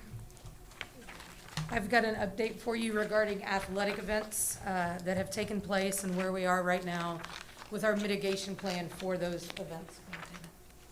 As we've discussed previously, we do follow the UIL COVID-19 mitigation plan and guidelines as we develop the things that we're going to do in this district, in addition to state and local health authorities. We have followed that since May, when we brought our kids back on campus in June to begin sport-specific workouts under the supervision of our coaches this summer. We determined our venue capacities based on the guidelines provided therein, and we still follow the governor's face covering order at each of our contests. We ask anyone coming into a contest, whether it's in the gym or outside, or at one of our cross-country meets, to please make sure they've got a face covering on and keep it on while they're there unless one of the different exceptions applies, be that while they're eating or drinking, if they've got 6 feet of social distancing around them and their closest neighboring fan, while they're in one of our swimming pools, or if they're one of our students who's actively exercising or competing. We've made some pretty big adjustments. If you've been to one of our varsity football games, or you've seen one of them streamed online, you've seen some of the adjustments that have been made during the pregame and the postgame ceremonial routines that we usually partake in. There is no postgame handshake. There is no pregame handshake between the teams. So we're doing things a little bit different on that front. We've also changed a little bit of the way that we do our halftime performances, but to a casual observer, you're still going to get to see our band, our drill team, and all the other students who perform in conjunction with our varsity football games. Go ahead, David. All of our event workers, sports officials, and members of the media are screened before they come onto any of our campuses or work any of our events. Each of our athletic trainers, and they deserve a big thank you because the 10 of them have worked extremely hard to try to provide the safest environment they can to our student athletes, as well as our student athletic trainers who provide support for those student athletes. They've been very inventive in coming up with ways to do things hands-free, increase the sterilization of their equipment, and promote PPE for their student trainers. We've installed hand sanitizing stations on each of the entrance corners of the stadium. We also have not only the permanent hand sanitizing stations installed in our gymnasiums, but also portable ones at the scorer's table. And some of our volleyball benches even have them that they keep on the end of their bench so that we have the ability to keep our kids as clean and healthy as possible. If you've been to the stadium, you've heard the public address announcements that are provided and slightly modified from the UIL that are made both pregame and during the football game, and the increased signage at all of our athletic venues, promoting social distancing, the mask mandate, and the other things that we're asking fans at our events to do to keep all of our fans as well as our students safe.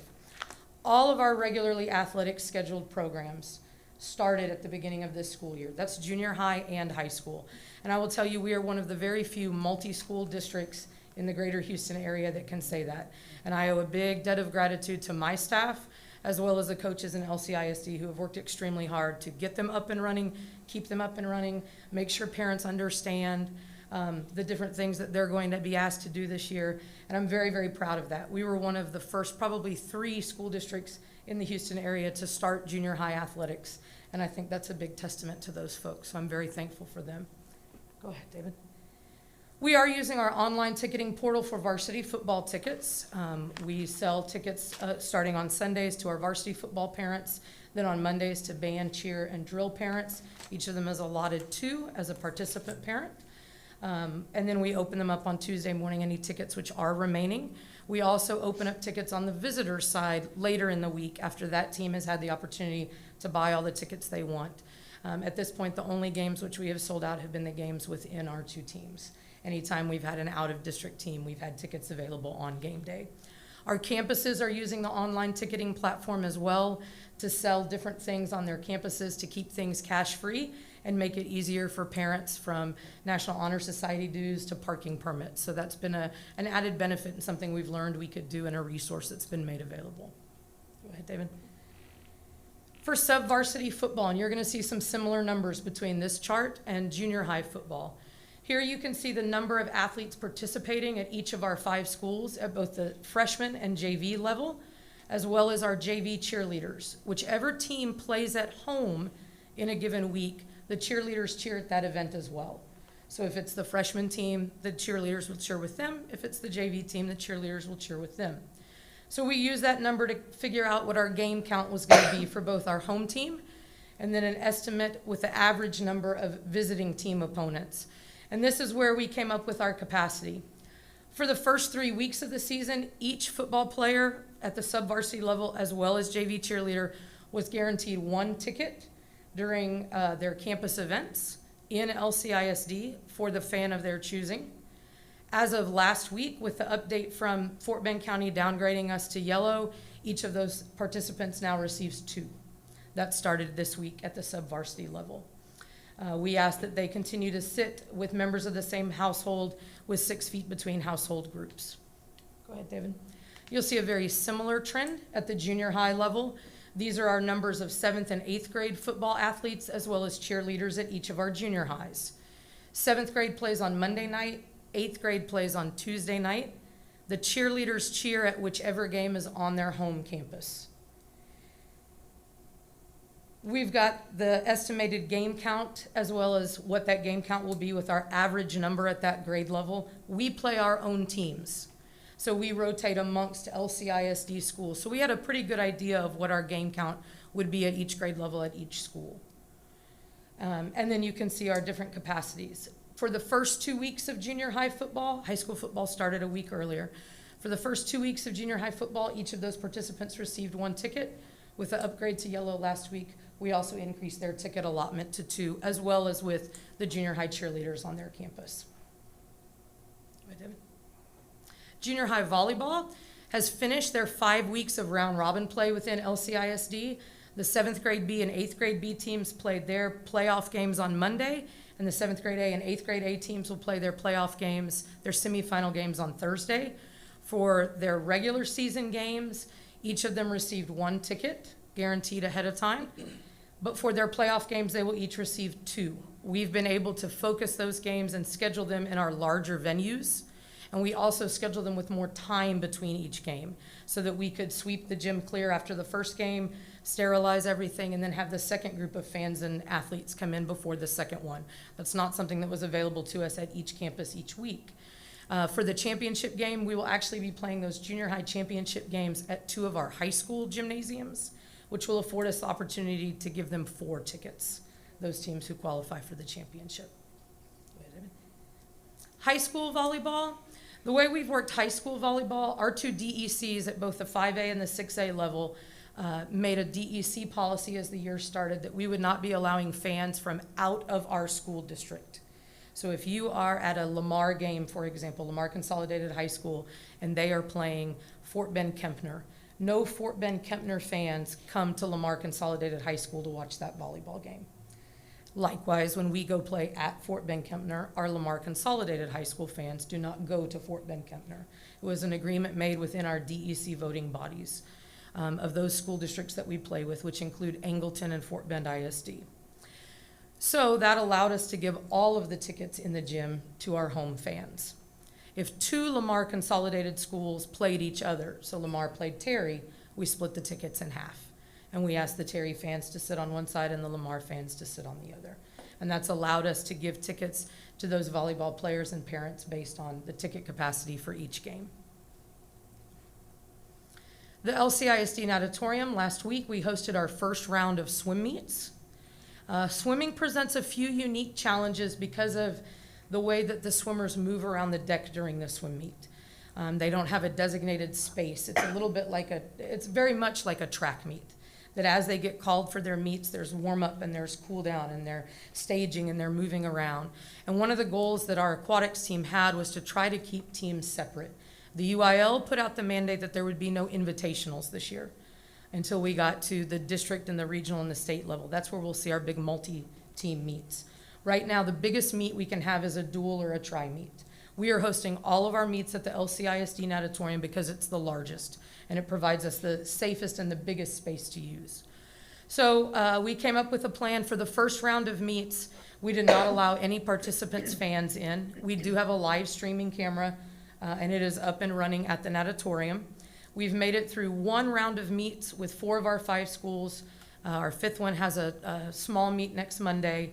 In the second round, we've actually cleared some space out in a weight room that's at the natatorium, and we'll be using that for swimmer seating so that we can open up a section of the bleachers so each of them will have the opportunity to have a fan there as well. If the second round goes well, the second round of meets, then the idea is to review that plan and see if we can make some more space elsewhere to allow more participants in. Part of what we're fans in. Part of what we're trying to do is make sure we always keep that separation between fans and athletes. Go ahead. Everything we do and every time we make a ticketing update, you can find it on our ticketing webpage, on the athletics webpage. There's a video that outlines all of our different COVID guidelines. These are also where you can find the links for each of our streaming cameras at each of our campus gyms, trailer stadium, and the natatorium. Questions? You made a lot of people happy when you guys changed the policy from the 1 to 2. I can tell you that. What's the policy going to be when Fort Bend County, the county judge KP George, finally moves the dial to green? What's going to happen with the Lamar Athletics? We will have some follow-up conversations, but our goal is to allow the gates to come open, the doors to come open, and let fans in the way they're used to coming in. That's the direction we're hoping to move if the COVID numbers continue to move that direction. Could you go back to the high school football numbers? If you'll go down, David, it's right there. Sub-varsity. This is high school sub-varsity football. How does varsity work? Because they're all playing at trailer if they have a home game. That's correct. What's If you'll the go ticketing? up one more, please. Thank you. So on Monday, the high school football coach sends an email link out to the parents of the high school football team. It includes a link where they can go onto the website for their team for that game that week and purchase 2 tickets as the parents of a participant. And then there's a certain number of tickets allotted for that. Then on Monday morning, we open up another bank of tickets and send out another link that goes to the parents of the band, cheer, and drill team. Each of them are allotted 2 tickets. From the very beginning, our 2 priorities have been safety and ensuring that the parents of our participants could get in to see them participate in the things that they love. And so that's what we're doing with varsity football. If there are tickets remaining come Tuesday morning, we open those tickets up to the public with a 4 ticket per day maximum. Are most of the tickets taken up by parents or family of the participants? I would say the majority of them are. We have had tickets available for every Tuesday morning general sale with the exception of 1 game this week. But every other game in the last 4 weeks, we've had them available on Tuesday morning. And as I said, anytime it's a non-LCISD team on the visiting side, we've opened up seating on that side, ticket opportunities on that side, usually late in the week on Thursday morning. And some of our parents have elected to buy additional seats on that side. What is the bleacher capacity at trailer with the current guidelines in place? When you take out the drill team and band sections, we currently have 527 seats on the home side. And if you drive up to the game, y'all have signs out if there's tickets available or not, right? Everything's online for varsity But I football, mean, but it's we do been whether they're sold out or they're, Right. and that's also shared via social media throughout the week. Have we, I think we had to remake up a game for one of the high schools. Is that going to be? We did. We had a high school program that was affected by a positive COVID case on their team. And so we have taken one of their games and rescheduled it. It will be played later in November. What's the future after we finish doing the season? Are they saying that there's going to be playing games for a championship this year, just like? They have a schedule. The UIL has a schedule crafted that takes us all the way through the state championships in early January. Okay. That's what I was going to ask. So. There are no longer regional tournaments in the past. So volleyball did not have the opportunity to play in tournaments. Basketball does not have the chance to play in tournaments this year. They can play games, they're just not allowed to have that many teams at one venue. The UIL has followed that same process in their playoff structure. It used to be, if you'll recall, last year, Fulshire High School made the state championship tournament. And so we had 4 teams at the 6A level and the 5A level and the 4A level, all in one venue. And the UIL has updated that this year, and they won't have championship day. So it will be the 2 teams playing for the championship. They will play all their pre-games leading up to that point in individual gyms. A lot of But just as shuffling around. as a big thank you to these guys. Yeah. This is really, there's some tough decisions that have to be made, but the positive is that they have continued to be able to play, and so those things are indeed working. And And there's- so, even though this is a Q&A from, kudos to the athletic group. Thank you very much. Thank you. There's some school districts in this state that are not doing what we're doing by any means. All right, any additional questions? We also have return to school guidelines, if anyone has any questions, or if we've got anything that we... I've got 2 questions.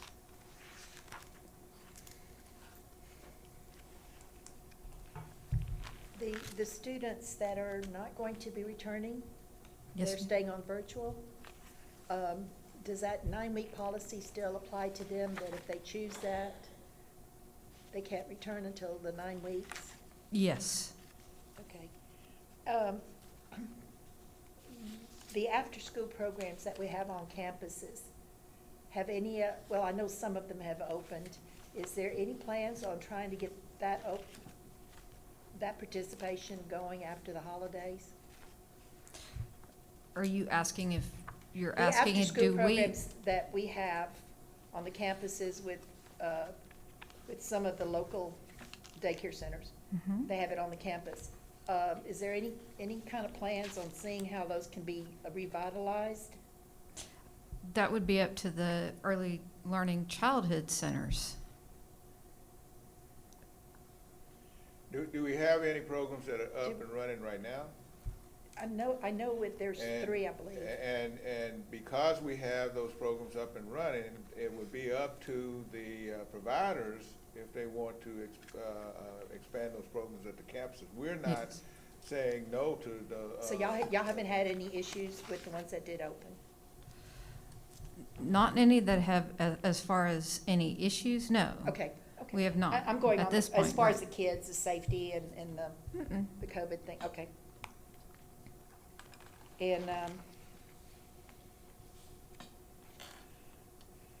on the, I guess it's too soon to get the report on how many are coming back to school? Well, I have that. If you turn the page, currently right now, as of October 9th, on Friday, it was 2,911 elementary, but that was in the morning at 7:30. That are coming back? And finally, the number is 3,275. That are returning? Yes, ma'am. The elementary. Of elementary, and then secondary's 2-week window opened up on Monday.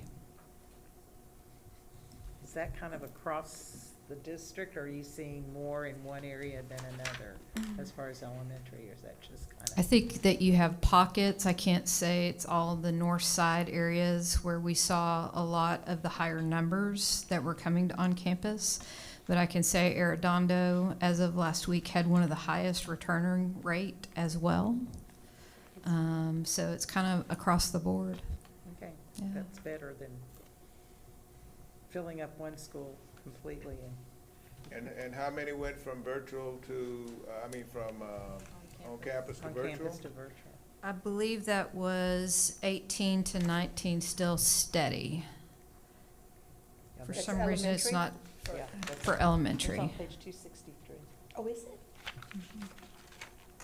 up at the top. Oh. That was as of October 9th on that particular Okay. number. But it's changed. But But yeah, it's that adjusted 3,000 to over 20, I believe. Okay. How about in the high school? Has there been a change in the virtual high school? Well, in the first grading period, we had, and this is accurate numbers, as far as 2,177 went from virtual to on campus, and that's middle school, junior high, and high school.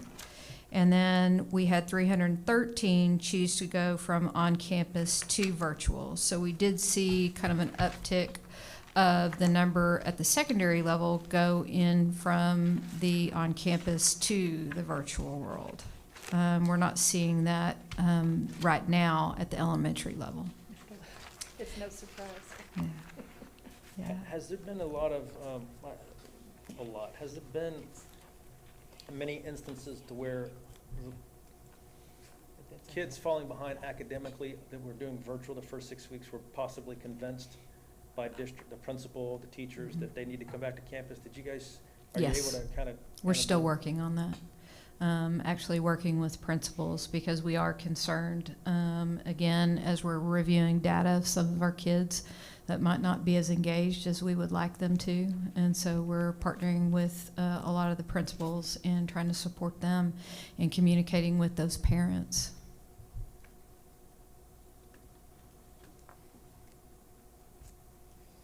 And a lot of, when you look at the secondary level, there are a lot of kids that had struggled, that are choosing to come back. And this is anecdotal, I don't have the direct data in front of me, but when we began to look at self-contained elementary classes, a lot of the principals were stating that a lot of those parents in the self-contained environment were requesting or asking for their kids to return to on-campus as well.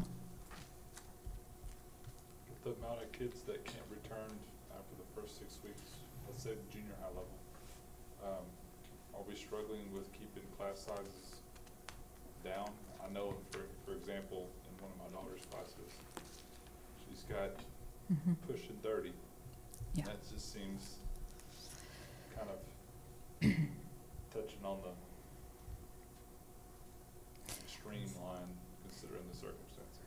We're definitely looking at, when we begin to look at asynchronous learning and then you look at the traditional on-campus, the weight of the extra instructional expectations for asynchronous, it's a heavy load, as well as on campus is a heavy load. And so gradually, as we have more kids coming from virtual onto on campus, we will be able to move some of those virtual teachers and to take some of those numbers down, because virtual teachers will be moving into the on-campus environment.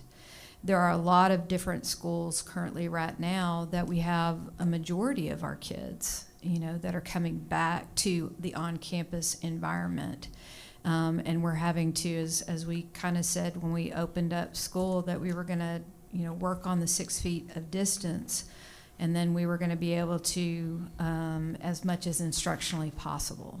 And so what we are I think, when we look at some of the larger classrooms, they might have, a lot of our principals have moved classes into larger classrooms. So if there is a larger number of kids, they have more space between one another. But we do have the concern Yes. about those large numbers.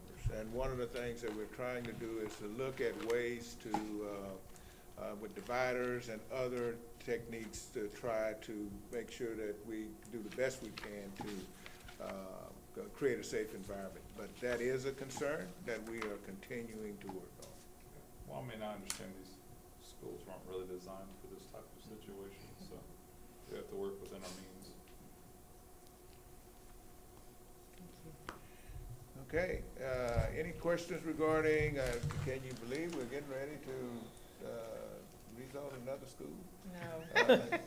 Oh, we had I'm so still much. in shell shock. This is an elementary one, so it's, but. It's a little bit better. This information is outlining the attendance boundary committee for, Morgan Elementary.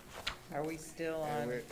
we're hoping that, we make it. This is gonna be touch and go, as far as opening in August, but, with, Kevin and his staff and, Chris and their group, they are working really hard trying to get that done. We've run into some developmental, developer issues and county issues with, approvals, but they're working through those.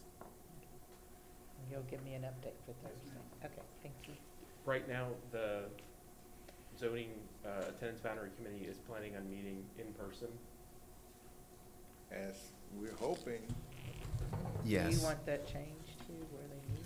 Yes, based upon our experiences at the end of 2020 with both the virtual and the on-campus and how we're operating, you know, our elementary attendance boundary committees are quite small compared to a bond or a secondary zoning committee. It looks like this might not impact multiple elementary campuses. We'll get our demographer to review this as we head into the selection process next month. But we should be able to socially distance fairly easily for this ABC.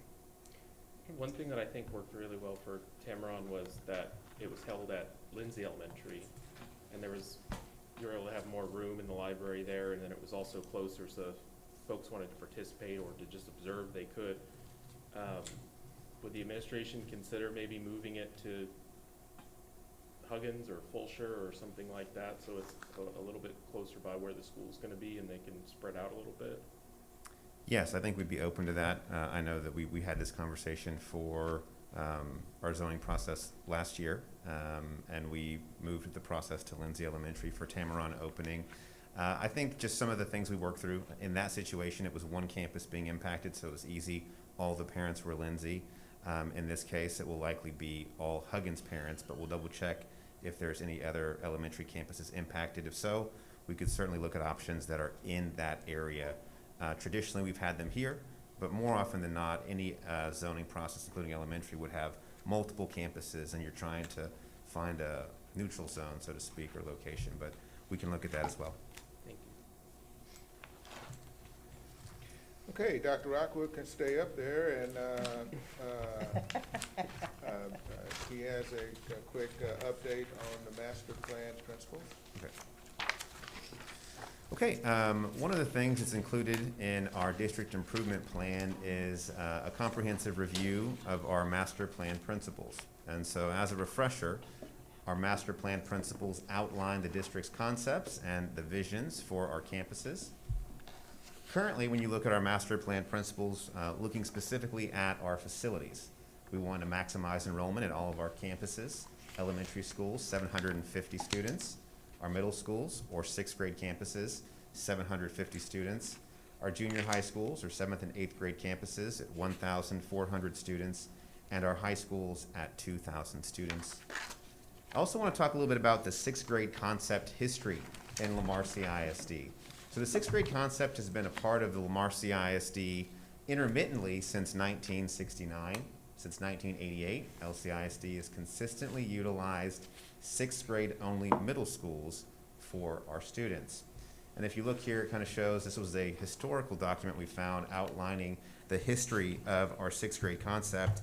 And actually in 1969, Northside Elementary was approved as a 6th grade campus for all students at all campuses except for Beasley Elementary.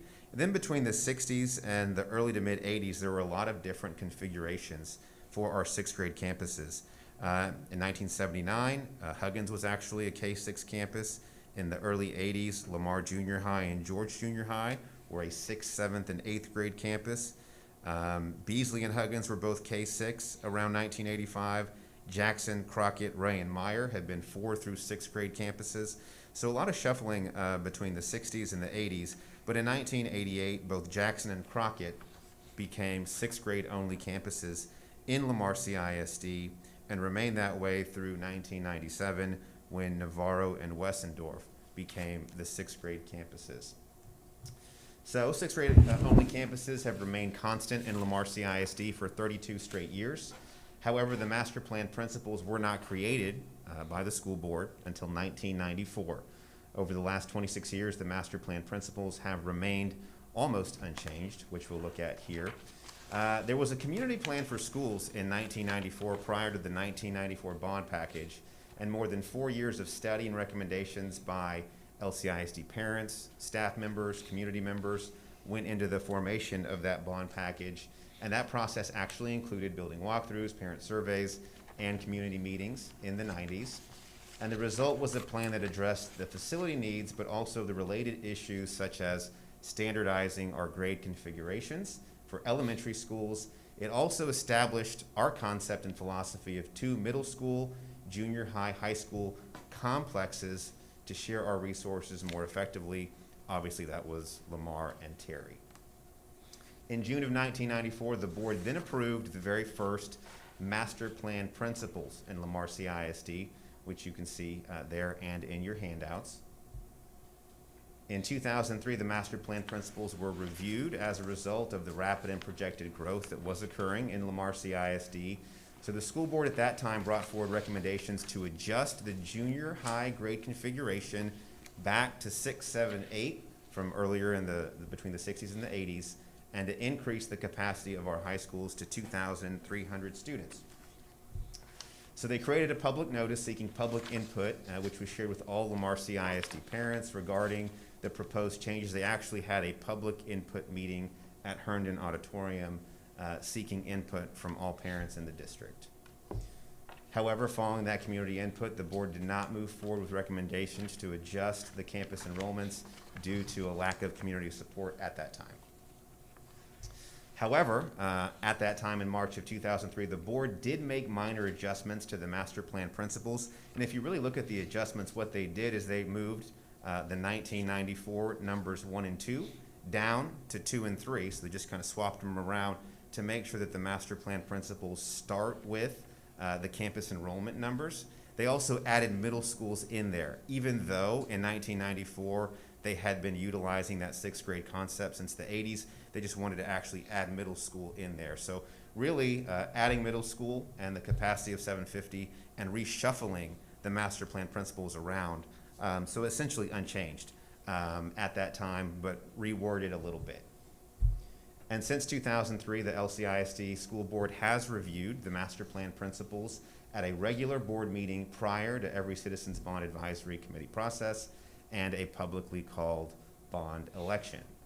This occurred in 2003, 2006, 2011, 2014, 2017, and in 2020.